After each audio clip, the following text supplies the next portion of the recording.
Hello Capricorn, Sun, Moon, Rising, and Venus signs. Kamusta kayo?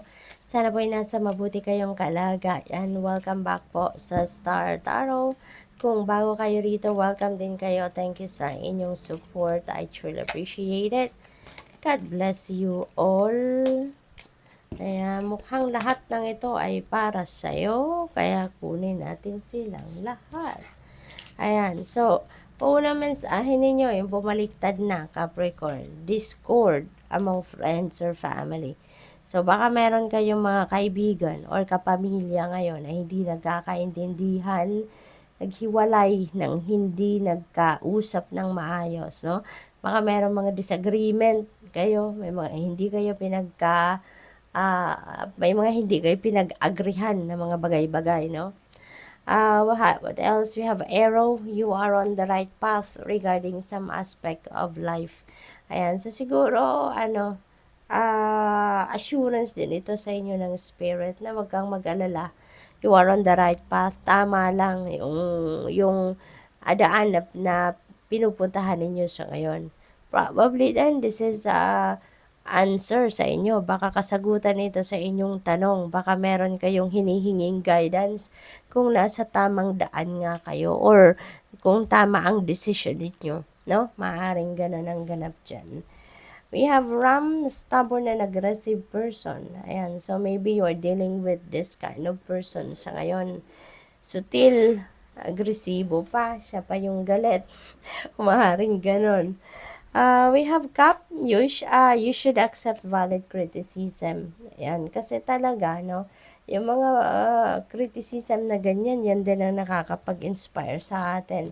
Nakakatulong din yan sa atin para mas mapagaling natin yung sarili natin, mas mapaigi natin ang ating mga ginagawa, mas ma-enhance natin pa yung ating mga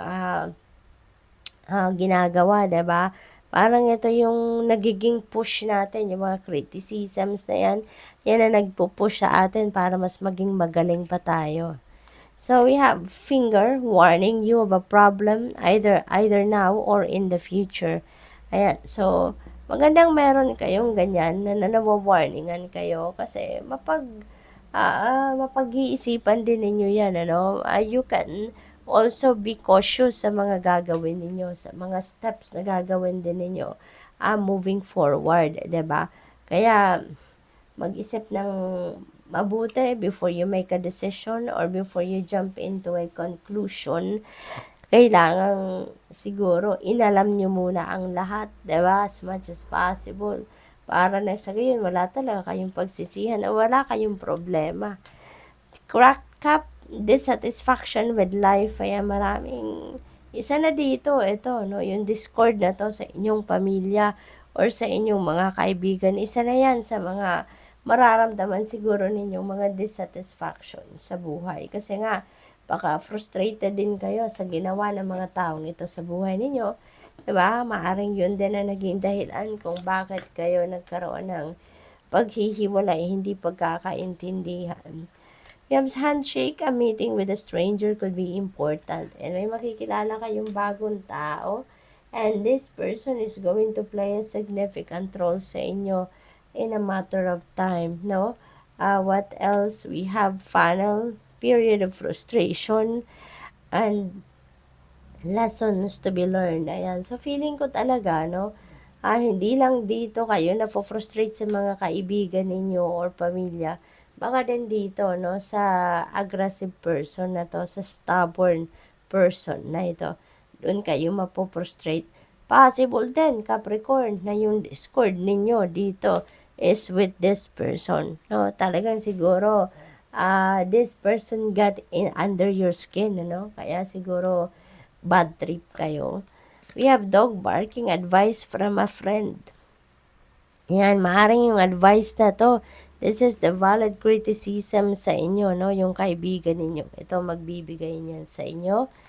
Broken ring, parting of the ways, either romance or business. Merong paghihiwalay na magaganap dito for some of you, ano? Maaaring romantic yan na relationship na maghihiwalay or baka business partnership. Baka Eto na yung sinasabing discord, ano, kasi baka kapamilya ninyo ito or kaibigan. Yung ano ninyo dito, yung ka-business partner ninyo, no?